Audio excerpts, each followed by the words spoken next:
What is up, YouTube, and welcome to this stacked video. So first of all, we're going to be discussing Arrow Season 6.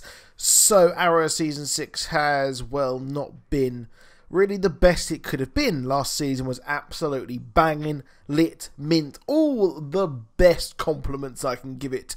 But, well, it has fallen foul to, well, a plethora of reasons. Too many villains, boring villains, Olicity probably being the main one, an inconsistent Oliver who has, well, been just completely pointless most of this season.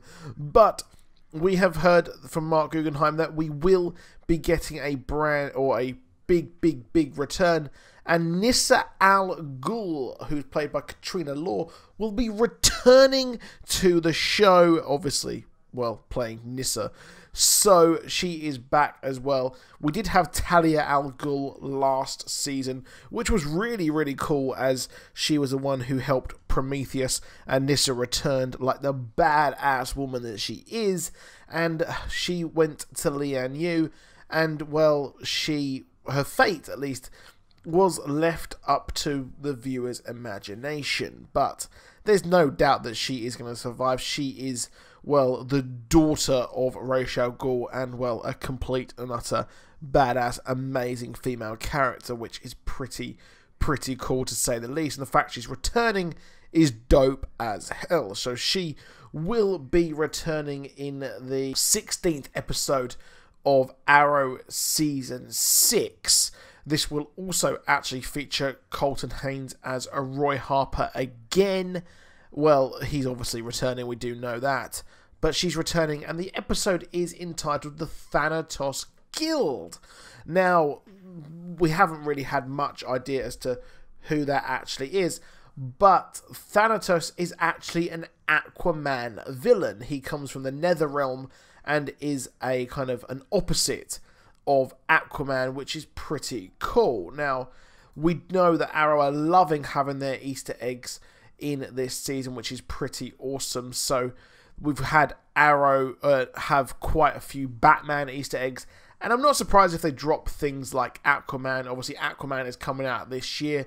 The same week, Wonder Woman, I think it was Justice League, we had a Legend of Tomorrow drop some Wonder Woman stuff there as well. So I expect that they will actually be dropping some of this as we see this show leading to Aquaman actually coming out this year, which is pretty cool there. And I expect this simply to be maybe a reference to Aquaman, or it could simply just be a brand new mysterious League of Assassins-esque actual villain group. So it may not be Aquaman, but it could be something led by perhaps Talia Al Ghul, who has taken possibly her own actual version of the League of Assassins. So she will be returning, and Thanatos was someone who actually zombified people, and he, like, you know, is just really a bad dude, a real bad dude as well. So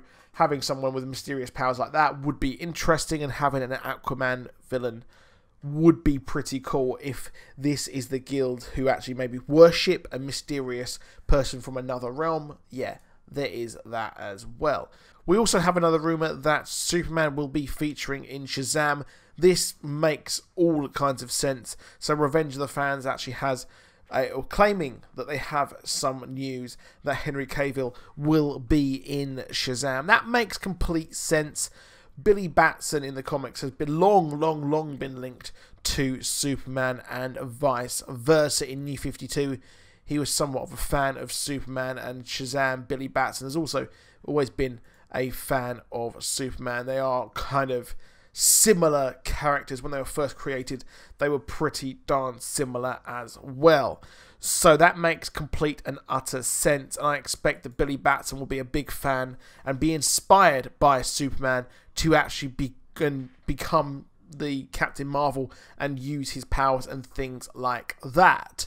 So it's pretty cool that that is going to happen. We also had those kids within the Justice League movie at the start who had an interview with Superman. So I expect that to be paid off with this, and then Billy Batson, maybe one of those kids who is actually interviewing Superman, because that makes all kinds of sense, to be honest, there. So that is it for this video. I was going to do some stuff on the Infinity War Prelude comic, but not really that much was really revealed in it. We did have some stuff with Shuri, who demonstrates that she is actually more intelligent than Tony Stark, and she is the one who has now pretty much deprogrammed Bucky Barnes, the Winter Soldier, so he will be able and ready, possibly, to take over the mantle of Captain America. So that is it. Please do drop a like, please do subscribe, and I'll see you soon, and goodbye.